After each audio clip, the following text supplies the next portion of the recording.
Years మొత్తం కష్టపడి మేము ఎంతో మంది ఎగ్జామ్ అంటే మేము వెనకబడిన తరగతుల వాళ్ళం కదా. సో ఎంతో కష్టపడి మేము ఎగ్జామ్స్ రాసాము.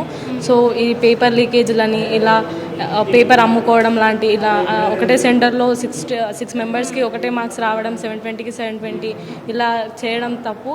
అండ్ మేమేమనుకుంటున్నామంటే మళ్ళీ నీట్ ఎగ్జామ్ అంటే అందరికీ కొందరికే కాకుండా అందరికీ ఎగ్జామ్ మళ్ళీ కండక్ట్ చేయాలి. 24 lakhs మెంబర్స్ ఎవరైతే రాశారో అందరికీ మళ్ళీ ఎగ్జామ్ కండక్ట్ చేయాలి. ఇప్పుడు ఉన్న ఎగ్జామ్ని రద్దు చేసేసి మళ్ళీ కండక్ట్ చేయాలి. ఇప్పటివరకు రాసిన మీ ఫ్రెండ్స్ ఏమంటున్నారు నీతో? ఇంకా ఎవరైనా అందరు కష్టపడి చదివి రాసిన వాళ్ళే ఉంటారు. సో వాళ్ళందరూ మళ్ళీ ఇప్పుడు అంటే వాళ్ళకు అంత ఆర్థిక పరిస్థితులు కూడా వెనుక ఉండవు కాబట్టి కొందరు ఇంకా ఏమంటారు నీట్ రాయకుండా వేరే కోర్సెస్ చేయాలని అనుకుంటారు. సో అట్లా చేయకుండా మళ్ళీ ఒకసారి వాళ్ళు కూడా ఎంతో డాక్టర్ అవ్వాలి అని ప్రతి ఒక్కరి కోరిక ఉంటుంది కాబట్టి సో అందరికీ మళ్ళీ ఎగ్జామ్ రీకండక్ట్ చేయాలని కోరుతున్నాం.